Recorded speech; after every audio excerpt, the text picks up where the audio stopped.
I'm Zinnia, and I've been a doctor for almost as long as I've been Maverick's wife. We shared 29 years together, with all the ups and downs that come with a long marriage, but it feels like those years passed by in the blink of an eye. Our house, which was big and always felt warm, was full of life, especially when our two boys, Thayer and Ronan, were young. They were so different from each other, like night and day, but both brought their own kind of happiness into our lives. Maverick and I both worked as doctors, and we worked hard to create a stable and comfortable life for our family. Over time, we even bought a couple of apartments and rented them out to bring in a little extra income. Life felt like it was moving along just as it should, like we were on a good path. Everything seemed fine until one day, Maverick came home, and I could tell something was wrong just by looking at him. He looked pale, and more serious than I'd seen him in a long time. "Zinnia, we need to talk," he said, his voice heavy and serious as he set down his medical bag by the door. "I had some tests done last week. The results are back. It's cancer, Zinnia." From that moment on, our lives changed completely. The months that followed became a blur of hospital visits, treatments, and endless hours spent in waiting rooms. Maverick fought as hard as he could, but the cancer didn't show any mercy.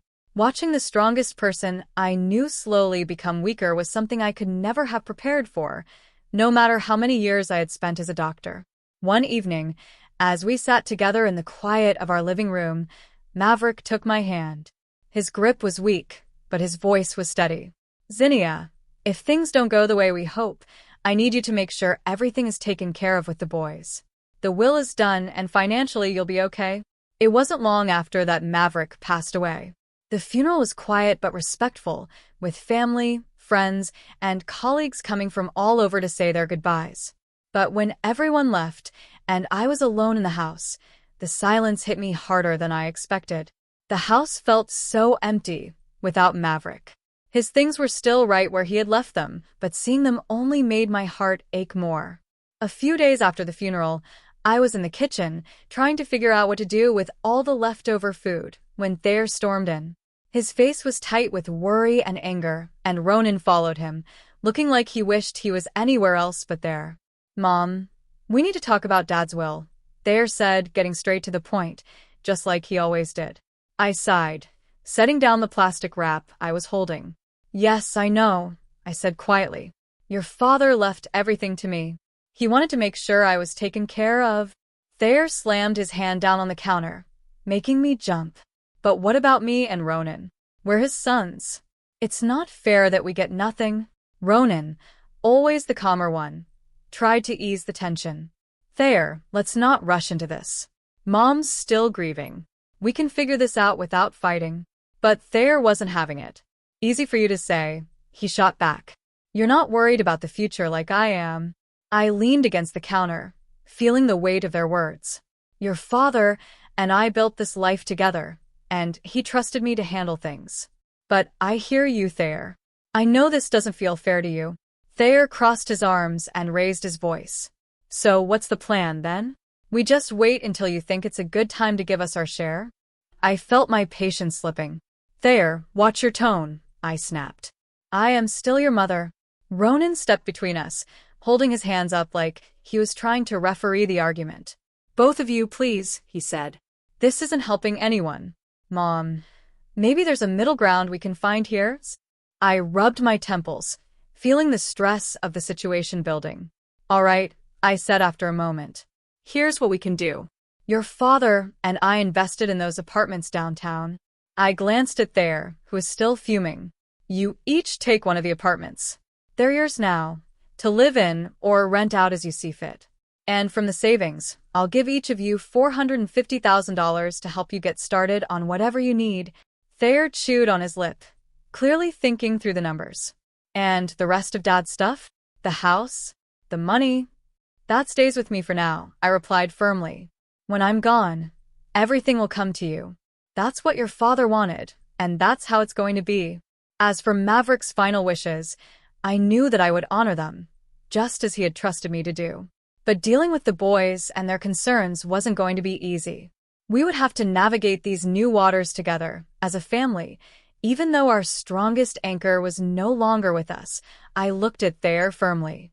He seemed like he wanted to argue more, but Ronan gave him a small nudge. Let's think about this, man.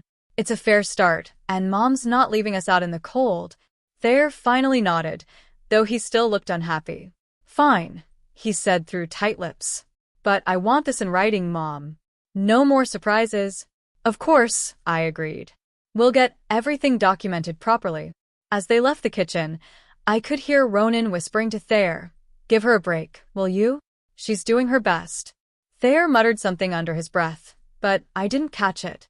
And to be honest, I didn't really want to know what he said. As I stood there washing the dishes, my mind wandered. I wondered if Maverick could see us now, and what he would think of how I was handling things. I hoped I was doing the right thing, but time would tell. And time, as I was learning, could be tricky. It wasn't always on your side. It was a sunny afternoon, one of those rare days that made everything seem like it would be okay, when Thayer brought his new girlfriend, Juniper, over to meet me for the first time. They hadn't been dating for long, but it was obvious that Thayer was head over heels for her. You could tell by how much he fussed over her, which was not like Thayer at all. He was usually so calm and collected. When they walked in, Juniper had this air of confidence about her, like she already owned the place. She was dressed to impress, wearing expensive clothes and walking right into my living room with barely a hello. Her eyes scanned the room, taking everything in. "Nice place you've got here," she said, flipping her hair back as she sat down, without waiting for me to offer her a seat. Thayer was sitting next to her, grinning like a love-struck fool. I forced a smile, trying to be polite. "Thank you, Juniper. Can I get you anything? Coffee? Tea?" "Coffee sounds lovely," she said, then turned to Thayer. "Babe, make sure it's black, no sugar." Thayer nodded and hurried to the kitchen, leaving me alone with her. Sitting in my own living room, I suddenly felt like a guest. The silence between us was uncomfortable until Juniper finally spoke up. "So, Thayer tells me you're doing pretty well for yourself," she said, her eyes drifting over the decorations in the room. "I'm used to a certain standard, you know. My parents made sure of that." I nodded, not sure what to say. "That's good to hear," I managed to reply. Thayer came back with the coffee and handed it to her. She took a sip and wrinkled her nose. It's all right." Then, as if dismissing the coffee, she continued, "Anyway, we've been talking about our future. Planning ahead, you know?" "That's smart," I said, glancing at Thayer for some hint of where this conversation was going. But he just smiled nervously. Juniper set her cup down and continued, "Speaking of planning, we've been thinking about the wedding. You know, I want something special. Thayer has probably told you. I saw this beautiful place for the rehearsal dinner, but it's a bit pricey. It's about $60,000. I nearly choked on my coffee. $60,000? Just for the rehearsal dinner? Thayer quickly jumped in. "Mom, it's really important to Bella. We want to start things off right." I put my cup down, feeling frustration rising. "Look, that's a lot of money for just a dinner. Juniper, we need to be reasonable." Juniper's expression changed. Her face hardened, and she replied coolly, "Reasonable? Thayer says you have the means. I don't see why we should compromise on something so important." I could see Thayer nodding along with her, but there was a flicker of unease in his eyes. He knew they were asking for too much. I tried to stay calm. "I'm all for celebrating, but $60,000 is way too much. It's beyond excessive, and I just can't justify spending that." Juniper stood up abruptly, her chair scraping loudly against the floor. "I'm not used to compromising on my standards, Zinnia. I was very clear with Thayer about the kind of life I expect." Thayer jumped in again, trying to smooth things over. "Mom, maybe we can find a middle ground? Something we can all agree on." But I had reached my limit. "There's no middle ground when it comes to spending $60,000 on a dinner, Thayer. That's final." Juniper grabbed her purse and shot me a glare. "Fine. "If that's how it's going to be, then maybe we need to reconsider some things." They left shortly after, leaving me sitting there, still trying to process what had just happened. The nerve of that girl, coming into my home, drinking my coffee, and then telling me how to spend my own money. It felt like a slap in the face, a wake-up call I hadn't been expecting. A few days later, I was out at the grocery store when I heard that Thayer and Juniper had stopped by the house again. When I got home, I found Ronan awkwardly trying to entertain Thayer and Juniper in the living room. The air was so tense that it made you want to walk right back out the door, but this was my home, so I had no choice but to brace myself and step in. As soon as I put down my grocery bags, Juniper, looking all dolled up as usual, handed me a piece of paper. Zinnia, we've thought a lot about the wedding gifts, and here's what we've decided on. I hope this is easier for you to handle. I glanced at the list. It was surprisingly sensible. Kitchen appliances, some nice china, and even a couple of pieces of furniture. Relieved, I smiled and said, "This looks quite reasonable. I think these are wonderful choices." Thayer glanced at Juniper, his expression hopeful for a moment. But just as I was about to discuss where we could purchase the items, Juniper's expression changed abruptly. "Oh no, this isn't right," she gasped, snatching the list back from my hands. She rummaged through her purse and pulled out a different sheet of paper. "Here's the actual list." I took the new list from her, and my jaw dropped. This wasn't anything like the first list. This one included demands for an apartment, a luxury car, an exclusive vacation, and even diamond jewelry. "Is this some kind of joke?" I asked, stunned. Juniper didn't flinch. "No joke, Zinnia. These are the gifts we expect. Only the best for our wedding." I stared at her, then at Thayer, waiting for him to say something, anything that would show he didn't agree with this madness. But he just stood there, silent, looking back and forth between us, clearly torn but saying nothing. I couldn't hold back anymore. "Thayer, why are you letting her do this? You know this is unreasonable." Before Thayer could respond, Juniper cut in, her voice rising. "This doesn't concern you, Zinnia. You just need to pay up and keep quiet." That was when Ronan stood up, his face hard with anger. "That's enough, Juniper. You're not going to talk to our mom like that. This is her house, and you're way out of line. You need to leave now." The room was filled with heavy silence as Thayer and Juniper gathered their things. Juniper muttered angrily under her breath as they left, slamming the door behind them. I sat down, feeling the weight of the entire situation pressed down on me. Ronan sat beside me, putting an arm around my shoulders. "We'll figure this out, Mom. But you can't let them bully you into giving more than you can or should. It's not right." He was right, of course, but I couldn't shake the worry about Thayer. How had things gotten so out of hand? How could he not see what this was doing to our family? The silence that followed was heavy with unsaid concerns and fears for the future. I realized then that this was far from over. Things were only going to get tougher from here. In the weeks that followed, my phone rang constantly. Thayer called almost every day, and each call was more demanding than the last. His tone became more desperate, almost frantic. "Mom, you don't understand. I can't look poor next to Bella's family," he would argue, his voice cracking with stress. "You have the money. Why can't you just help me out here?" I sat at the kitchen table, phone pressed against my ear, feeling a knot form in my stomach. "Thayer, it's not about the money. It's about living within your means. Bella's expectations, you can't keep up with that, not without going into serious debt." He scoffed, his frustration boiling over. "What do you know about it? I'm not going to live like... I need more from the inheritance now." I took a deep breath, trying to remain calm. "Thayer, I've already offered to cover half of the wedding costs, up to $230,000, and give you a $10,000 gift. That's more than generous. But everything has to be agreed upon with me. No more surprises."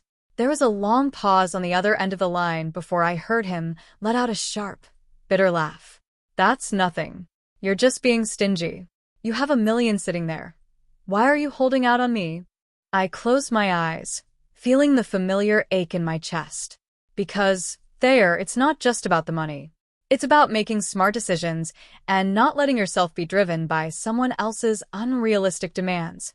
But Thayer wasn't listening anymore. The calls kept coming, the same arguments over and over again. I worried that the relationship I had with my son was slipping away, and all over money. Each call left me feeling more drained and more uncertain about what the future held for our family. I replied, my patience wearing thin. "It's not about the money, Thayer. It's about not feeding into this fantasy that's going to destroy you." He suddenly yelled so loud that I had to pull the phone away from my ear. "I don't need this. I'll handle it my way. Forget you." And just like that, he hung up. Months passed in silence. I tried to keep myself busy with the daily routine, doing my best not to dwell on Thayer. For a while, it seemed like there might be peace, but it didn't last. One afternoon, my phone rang, and it was my sister-in-law, Marigold. "Zinnia, I thought you should know." Marigold's voice was hesitant, as if she didn't want to be the bearer of bad news. "Thayer is flying all the wedding guests to Hawaii. He sold his apartment to fund it, and he expects you to find your own way there. He mentioned you weren't interested in helping, so..." I hung up, a whirlwind of anger and sorrow swirling inside me. How could he be so reckless? Before I could even process what Marigold had told me, Ronan walked into the room, his expression grim. "Mom, there's something you need to hear." He handed me a small audio recorder. "I recorded their conversation when they were here last. I thought you should know what they were saying." I pressed play, and the voices of Thayer and Juniper filled the kitchen. Juniper spoke first, her tone sharp. "Your mom is just a nasty old woman with a fat wallet. We need to squeeze as much as we can out of her, and then cut her off." Thayer's voice followed, chilling and agreeable. "Whatever it takes, Bella. I'm not letting her control us. If it comes down to it, I'll kick her out in her underwear." I stopped the recording, my hands trembling. To hear my own son talk about me like that, with such cruelty, was too much to bear. The room seemed to spin as I tried to comprehend the depth of his betrayal. Going to Hawaii for the wedding wasn't a decision I made lightly, but I knew I needed to confront this situation head-on. Ronan stood by my side, both of us tense, but determined. When we landed and arrived at the venue, I was stunned by the sheer extravagance. Flowers were everywhere, lights strung up like stars, and music filled the air. It was like stepping into a fairy tale, but one that felt too perfect, too fake. As we walked into the gathering, I spotted Thayer and Juniper mingling with guests. They looked like the perfect couple, all smiles and laughter, but my heart ached to see my son so lost in this world of make-believe.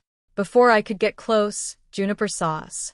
Her smile vanished, and she marched over to me, her high heels clicking angrily on the stone pathway. "You shouldn't be here," she hissed, stopping just inches from me. Her voice was loud enough to draw attention. "This is my day, and you're not welcome." I was caught off guard, stunned into silence. But before I could respond, her parents approached. Her father, a tall and stern-looking man, spoke first. "Juniper, that is no way to speak to a guest, especially Thayer's mother." His tone was sharp, and I could see Juniper's face turn red with embarrassment. Her mother, looking just as appalled, turned to me with an apologetic smile. "Zinnia, please come with us. Let's find you a place to sit." They guided us to a table at the edge of the event, clearly an afterthought. There was no proper setting, and I could feel the tension in the air. The ceremony started soon after, with speeches that felt hollow given the underlying strain. Then, out of nowhere, someone handed me a microphone. I stood, my legs shaky, but I knew what I had to say. "I came here today to wish my son and his new wife a happy future," I began, my voice steady even though I was trembling inside. "But I also believe in honesty and integrity, and those have been missing in the events leading up to this day."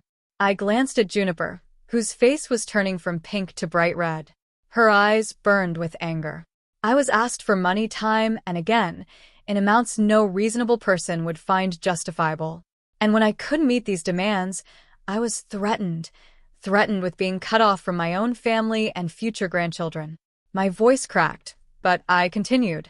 Ronan, sensing my distress, stepped closer and put a reassuring hand on my shoulder. I nodded at him, then pulled out the audio recording he had made. As I pressed play, Juniper's cold, calculating voice echoed across the room, discussing how they would milk more money out of me. Then Thayer's voice followed, agreeing to the plan and even saying he was ready to leave me with nothing for the sake of his bride. The crowd started murmuring, the air thick with shock and disapproval. I turned off the recorder, the silence that followed weighing heavily in the room. "I gave my son an apartment and $50,000, I said, my voice growing firmer, and yet it was never enough.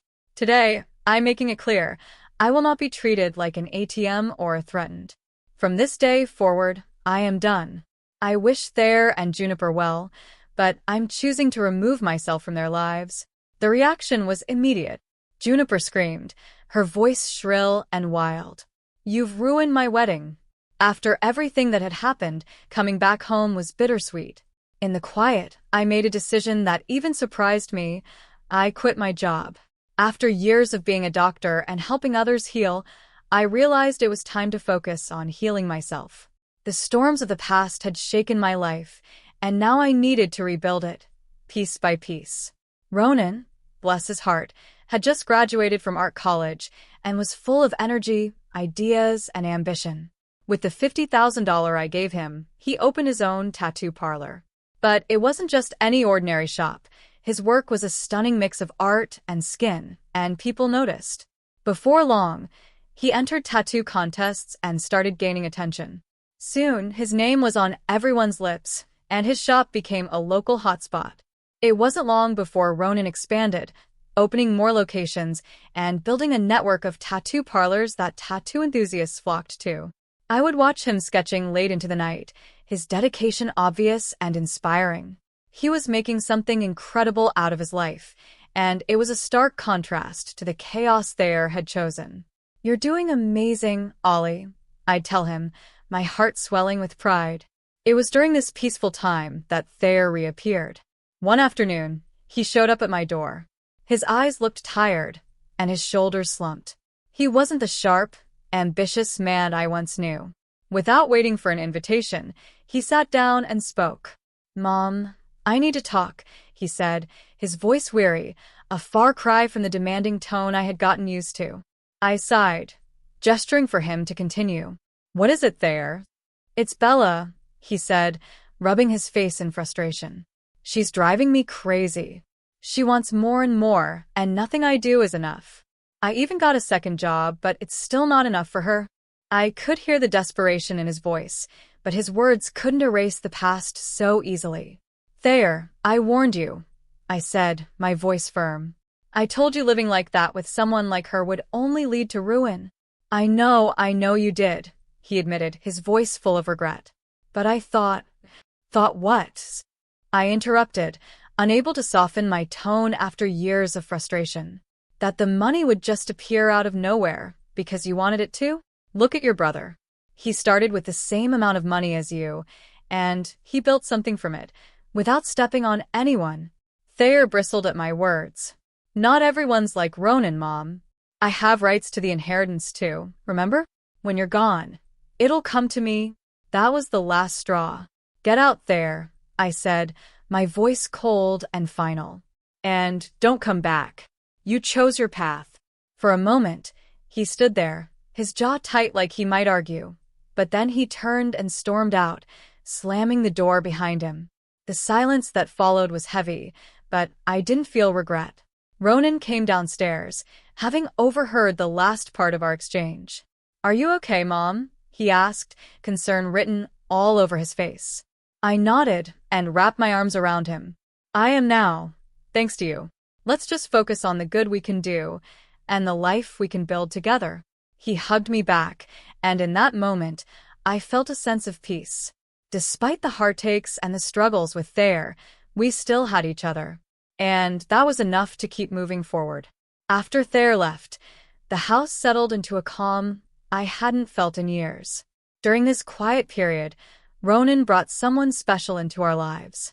Her name was Callista, and she was everything Juniper wasn't: kind, humble, and genuinely caring. As the weeks turned into months, their relationship grew, and before long, they announced their engagement. Their wedding was the complete opposite of Thayer's extravagant affair. It was a simple, heartfelt ceremony in our backyard. Flowers from the garden, homemade decorations, and a small group of close friends and family made the day perfect. During the reception, I pulled Ronan aside.